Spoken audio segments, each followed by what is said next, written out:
Alam mo, isa sa pinakamasarap na pakiramdam ang pagmumotor ng long ride. Yung tipong pagsakay mo pa lang ng motor, pagpaandar ng engine, may mararamdaman ka ng kakaibang saya. Dahil kapag nagmumotor ka sa mahabang biyahe, talagang nakakawala ng stress at ma-appreciate mo pa ang ganda ng mundo. Yung tipong habang nagmumotor ka, masasabi mo na lang sa sarili mo na, wow, ang sarap palang mabuhay. Ang ganda pala ng mundo. Lalo na kapag ang patakbo mo yung chill lang, yung ini-enjoy mo lang talaga ang moment.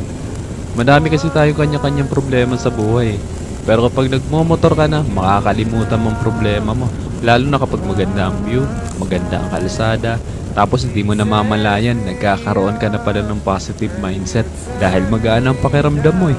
Kaya kapag stress ka na, kailangan mo lang din talaga minsan ng mahabang biyahe bilang isang pahinga eh. Ang weird no?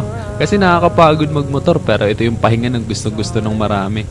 Pero sasabihin ko sa'yo, hindi katawan ng napapahinga kapag ka naglo-long ride ka eh.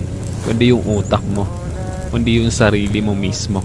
Kaya deserve mo rin mag-enjoy. Deserve mo makarating sa magagandang lugar. Deserve mo ng bagong experience, ng bagong kwento. Ang buhay ay isang mahabang biyahe. Madami kang pagdadaan ng iba't ibang uri ng kalsada. Malubak, mabuhangin, madulas. Kailangan mo lang din talaga maging maingat. At pwede kang huminto para magpahinga. Tapos, biyahe na ulit. So paano ba yan? Hanggang sa muli. Ride safe always and God bless.